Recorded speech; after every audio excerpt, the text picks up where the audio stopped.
Welcome to the Schools of Excellence podcast, where we transform everyday leadership struggles into powerful legacies that impact generations.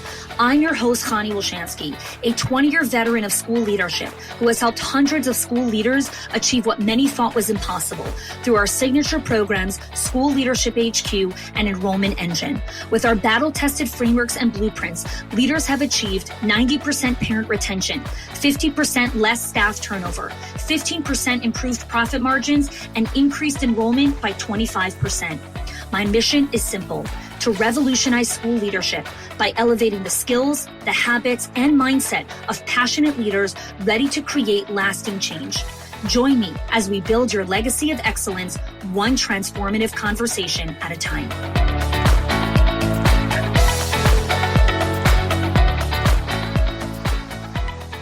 Welcome back to the Schools of Excellence podcast. Happy to be back here with you all. So this episode is, I kind of wrote the chapter on this first. So for my book, This Can't Be Normal. But when I started writing This Can't Be Normal, I opened with a truth that I've been carrying for decades. And that is that leadership is heavy in ways that no one talks about. Okay, so we expect long hours, we expect the pressure from enrollment, from budget cuts, from staff turnover, but no one really names the invisible weight of leadership, which is the weight of everyone else's emotions and expectations that quietly sit on your shoulders all the time. And the crazy part is, like, if even just zoom out for a second, like, I have a client who's in remission from cancer right now. And she told me, she's like, listen, Chanie, like, my body broke down before my school ever did. And she's like, it wasn't the spreadsheets or the late nights. It was holding everyone else's fear, everyone else's disappointments, everyone else's problems as if they were mine to fix. And the body keeps score. The body keeps score. These are not abstract stories. And they are reminders that your body keeps score when you keep carrying what isn't yours to hold. And so I want to talk about here a little bit of visible weight, a little bit about really redefining just my definition of burnout, okay? Because what's being sold out there is a very shallow definition, where a lot of people believe that burnout means I'm working too hard, or it's just a busy season, or the economy is bad, or free pre-K came to town. Burnout is not external circumstances. Burnout is what happens when you become the system.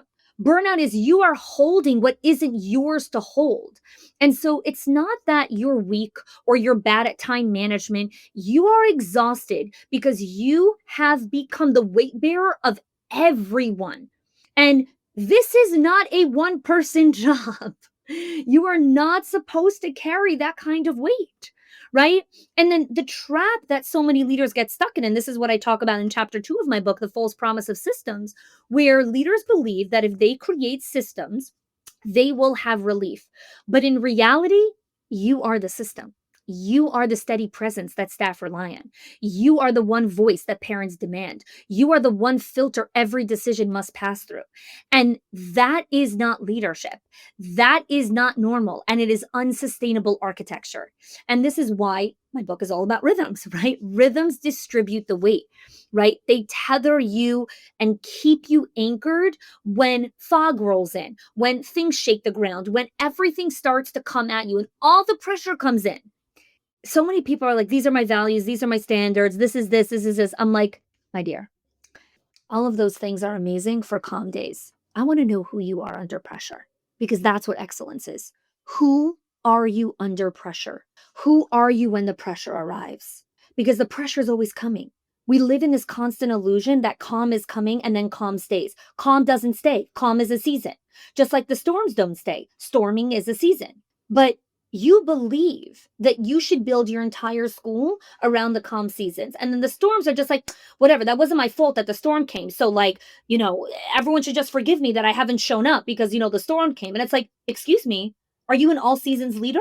Or are you a leader that only shows up in calm? Because a leader who always shows up in calm is not a leader. It's very easy to show up in calm. Anyone can show up in calm. My 5-year-old can show up in calm. That's not leadership. Leadership is, who are you when the pressure knocks? Hey, school owners, I see you. You've built a team, you've trusted others with the work, and somehow it still feels like everything lands on your shoulders. And that weight is exhausting? What if you could stop carrying it all alone? What if you can finally see exactly where your leadership is getting stuck and what to do next? That's where the strategic leadership scorecard was made for. In just 2 minutes, it will give you a clear diagnosis in one of the core areas of leading a school: enrollment, financial health, staff culture, or parent engagement. You'll get practical steps and trusted resources to help you lighten your load and unlock real ownership in your team to be able to lead with confidence.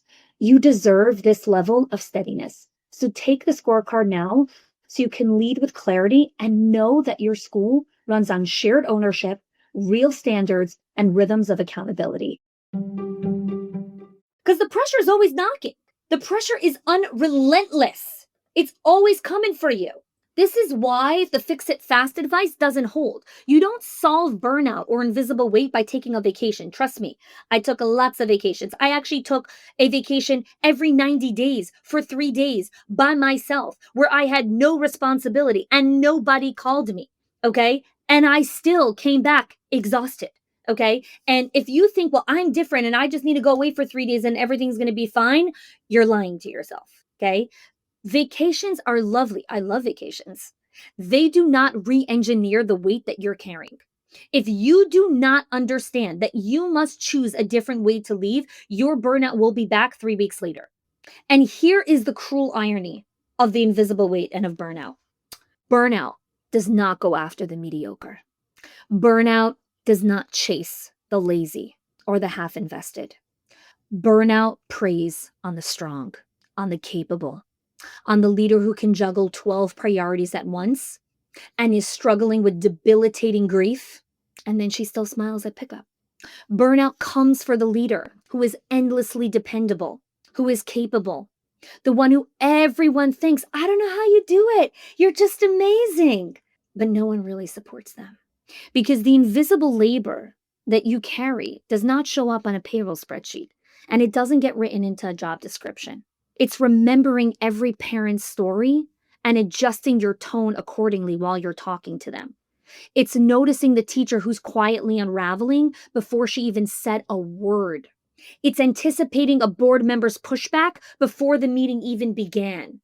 It's editing your own emotions and experience so God forbid no one else should feel uncomfortable, right? You're the only one that should absorb discomfort. God forbid should anyone else on this team be uncomfortable. Whew, goodness gracious, everyone has to, this is a beach. That's emotional labor. Burnout doesn't attack weakness. It preys on competence. It comes after the leader who can carry what everyone else drops, who absorbs what everyone else projects, who performs strength while suffocating in the inside. And that's why it feels so crushing. And that's why it feels so unfair. Because the qualities that make you incredible are the same ones that make you vulnerable. And so if you're listening and you're tired in a way that sleep doesn't fix, my dear, a nap ain't fixing it, a vacation ain't fixing it, a raise ain't fixing it, good ice cream ain't fixing it, you are carrying what was never yours to carry. And you do not need to get stronger. You need to be held. That is what rhythms do. They share the weight so you can live again and breathe again. And here's the good news, okay? If burnout can find you because you're extraordinary, then rhythms can hold you because you're extraordinary. Because the same brilliance that made you the one that everyone leans on is the same brilliance that can build something actually sustainable. Let that land for you. The way forward is not to disappear for a week. It is to know how to build rhythms that hold you steady so you can stop being the system and start creating infrastructure that distribute the weight. That's why I created my workshop on delegation isn't the finish line, ownership is. And you could go to schoolsofexcellence.com/delegation to sign up. Because real relief, it comes when leadership stops being a solo sport. And it's not just about hiring more people, okay?